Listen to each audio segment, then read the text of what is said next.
ऊपर से मेहमान भी आ रहे हैं। भला मैं वहां जाकर क्या करूंगी? बिल्लो, तुम वहां नहीं जा रही हो, तुम मेरे साथ जा रही हो। और वहां शिरोज भी तो होगा। रिश्वत दे रही हो? अब तुमने इसे रिश्वत समझना है तो समझ लो। अब साथ चल रही हो या मैं जाऊं? गुडी, वो जो कचरी मामबख्श के पास नजूमी नहीं है, वो तो तुम मिलनी है।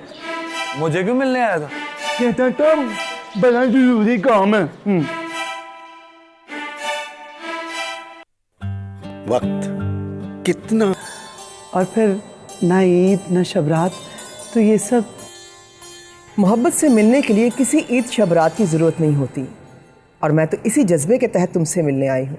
ये तुमसे मिलने के लिए बड़ी बेताब थी,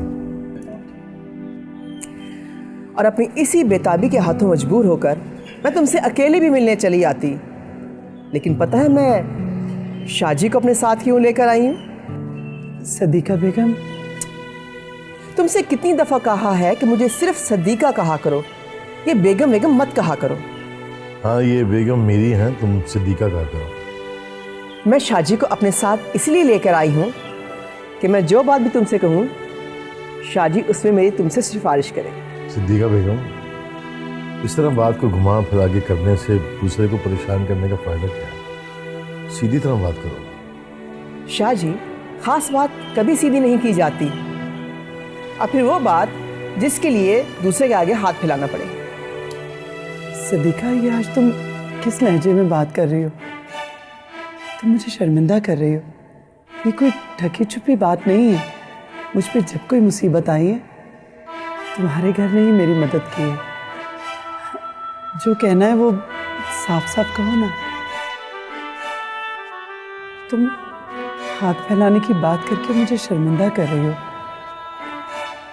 कहो ना, क्या बात है? मुझे नीलो बेटी बहुत पसंद है। मैं शाहनवाज के लिए उसका हाथ तुमसे मांगती हूँ। मैं उसे अपनी बहू बनाना चाहती हूँ। क्या सोच रही हो? आसमान ने झुक के जमीन को गले लगा लिया है। ये मंजर देखकर आंखें पथरा गई। तुम्हारे लिए हैरानी का मंजर होगा, लेकिन अगर तुम नीलो को मेरी बेटी बना दोगी तो ये मेरी जिंदगी का खुशनसीब तरीन दिन होगा। और मुझ पर ये मेरी बड़ी बहन का एहसान होगा। मुझे बार बार शर्मिंदा मत करो सदीका। तुमने नीलो का रिश्ता मांगकर जो एहसान मेरे कंधों पे डाल दिया है, उसके बोझ तले में सारी जिंदगी दबी रहूंगी। तो फिर मैं हाँ समझूं? ना करने की तो मुझ में हिम्मत ही नहीं। बस एक छोटी सी गुजारिश है। हाँ हाँ कहो। वो मुझे पता है कि नीलो इस रिश्ते से इनकार नहीं करेगी, लेकिन रस्मी तौर पर मैं एक बार नीलो से पूछना चाहती हूँ। बिल्कुल पूछो कुलसुम, रस्मन नहीं बल्कि ये तो हमारा मजहब भी कहता है। बहुत शुक्रिया।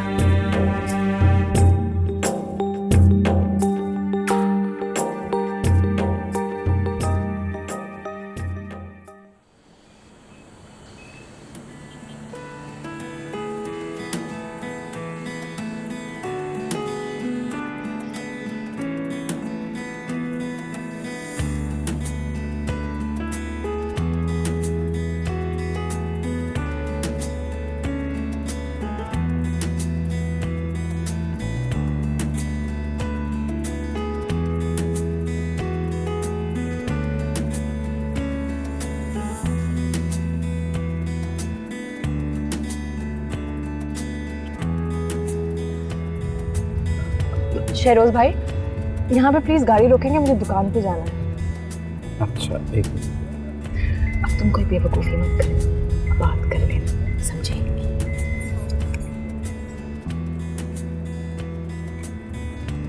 मैं बस 2 मिनट में आई।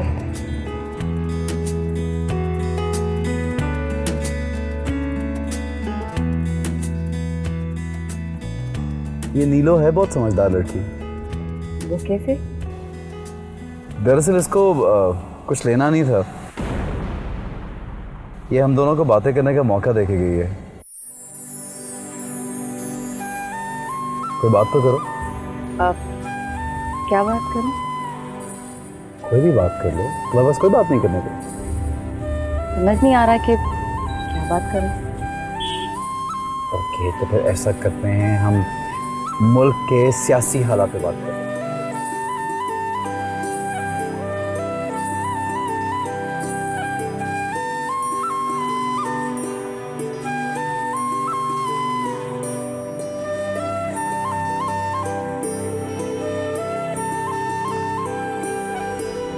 तुम हंसते हुए प्यारी बात लगती है,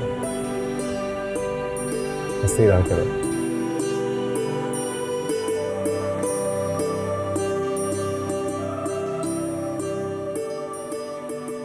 भतीजा कहानी सुने बगैर सोता ही नहीं।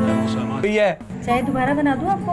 वो गर्म है, पकौड़े आ जाए तो उसके साथ खा लूं, फिर वरना ठंडी हो जाएगी। आगे आगे पकौड़े। ये ले अब्बा, गर्मा गर्म पकौड़े। वो मैंने फड़ा दे पुत्र, पारे हैं, मैंने फड़ा दे। अब्बा, ये गुड्डा मेरी बुराइयां तो नहीं कर रहा था? नहीं ये कमलिए, ये तो तेरी तारीफें कर रहा था। नेगेटिव सोच।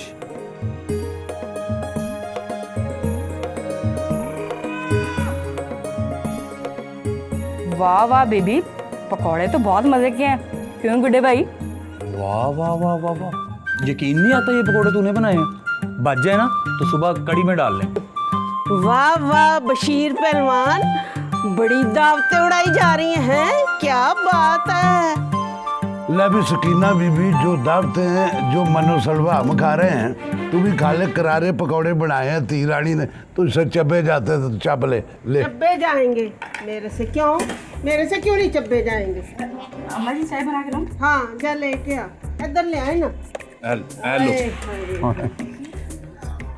अपना बशीर पहलवान, आज मैंने बाजार में एक लड़की देखी, इतनी सोहनी, ऐसा लगा जैसे आसमान से ना हूर उतर आई है। तूने जरार रिजवी के दफ्तर के बराबर को मॉडलिंग का दफ्तर बनाना है, जो सड़कों पे उरे देखती फिर रही है। मैं तो उसको देखती रह गई। बस मैंने ये सोचा कि उसको ना मेरे गुड्डे की दुल्हन होना चाहिए। फिकर नॉट, टेक हौसला। मैं उसके पीछे पीछे चली गई कि मैं उसका घर देखूं और घर जाकर अपने गुड्डे की शादी की बात करूं। चलिए तो अच्छा किया तूने फिर देख लिया घर उसका। अम्मा मुझे बता, कहाँ है उसका घर? मैं कल सब पता लगा के आऊंगी। बेबी, मैं तो समझा तूने रिपोर्टिंग छोड़ दी, फिर वही हरकतें शुरू कर दी तूने। बीच में एक गड्डी फंस गई, उधर से गड्डी हटी तो वो लड़की गायब हो गई। वाह सकीना बीबी, घर नहीं तूने देखा, एडी लंबी स्टोरी सुना के खाम हमारा टाइम बर्बाद किया तूने। ले दस टाइम जाया किया। बस बशीर पहलवान, मैंने फैसला कर लिया कि मैं अपने गुड्डे का ब्याह ना बड़ी जल्दी करूंगी। हाँ ओए, पहले गुड्डे से तो पूछ ले कि उसने भी अपनी बीवी का अशर नूरी पुत्र की तरह कराना है कि नहीं कराना। हाँ हाय ले दस ना, मैंने क्या नूरी पर जुल्म किया हुआ है? उस पर मिट्टी का तेल डालकर आग लगा दी है? ये सब इसका किया तरह है, ये बड़ी जादूगरनी है। इसने सब घर वालों को मेरे खिलाफ कर दिया। इस मीचनी को मैं जानती हूँ अच्छी तरह, ये मेरे पीछे पड़ी है। अम्मा अब्बा, एक बात कान खोल के सुन लो तुम दोनों। एक मिनट मेरा पुत्र,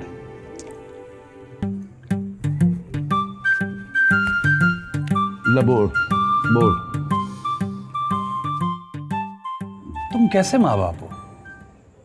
घर में जवान बेटी बैठी हुई है और मेरी शादी की पड़ी हुई है। अब्बा, जिस घर में जवान बेटी होती है ना, वहां पे माँ बाप को नींद नहीं आती, और तुम लोगों को ये आशियां सूझी हुई हैं, मेरी शादी की पड़ी हुई है। अम्मा, वैसे गुड्डा भाई बिल्कुल ठीक कह रहा है। बस कर दे साजिशी औरत, ये सब तेरा किया तरह है। मेरा सारा घर मेरे खिलाफ हो गया है तेरी वजह से, तूने किया। वो साबित कदम को उड़ावत। ओए गुड्डा बिल्कुल ठीक कह रहा है।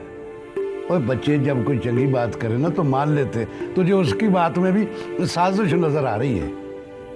ओए गौर कर गुड्डा क्या रहा है। और बेबी की सहेलियों के भी रिश्ते हो गए, अब तो कईयों को बाल होने वाले हैं। उसके बारे में सोच, उसके बारे में।